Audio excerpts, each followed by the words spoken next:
All right, luckily here, these answer choices are a little bit more common words, so maybe there'll be something weird about the sentence, but let's take a look. According to a U.S. tax policy expert, state taxes are blank other factors when considering an interstate move. Okay, even significant differences in state taxation have almost no effect on most people's decisions, while differences in employment opportunities, housing availability, and climate are strong influences. So they're saying the taxes have no effect. So let's see if we can guess what this is supposed to say.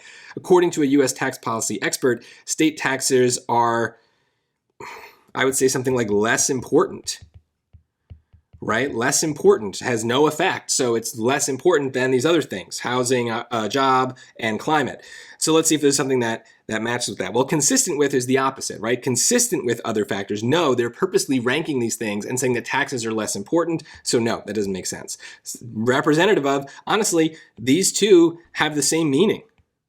So that's not a good sign, right? There's not much difference between these two words. So obviously if one's wrong, the other doesn't fit either. But yeah, that might be a clue that would help you if you were having trouble understanding the logic of the sentence. If you see that these two words kind of like both really fit, then they must both be wrong.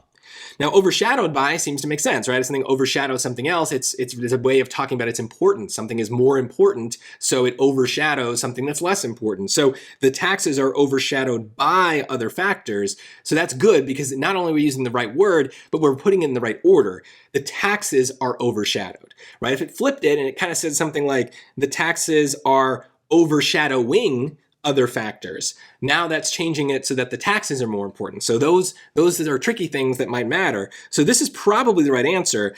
Now D is pretty close. State taxes are irrelevant to other factors. That might be tempting because maybe we know that word better than C, but it's way too strong here. They're not trying to say that it's irrelevant. I do understand that they say no effect, but notice the word before it.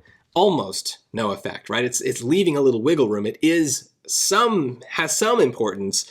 And it's also kind of a bad way of talking. If we used choice D, we wouldn't say that the taxes are irrelevant to the other factors. The taxes might be irrelevant to the home buyer who doesn't care about that or has other priorities, but you wouldn't say that the taxes are irrelevant to the factors. The taxes are a factor. So it doesn't make sense. They're all in the same category of type of thing. So they're not irrelevant to one another. So C is definitely the right answer.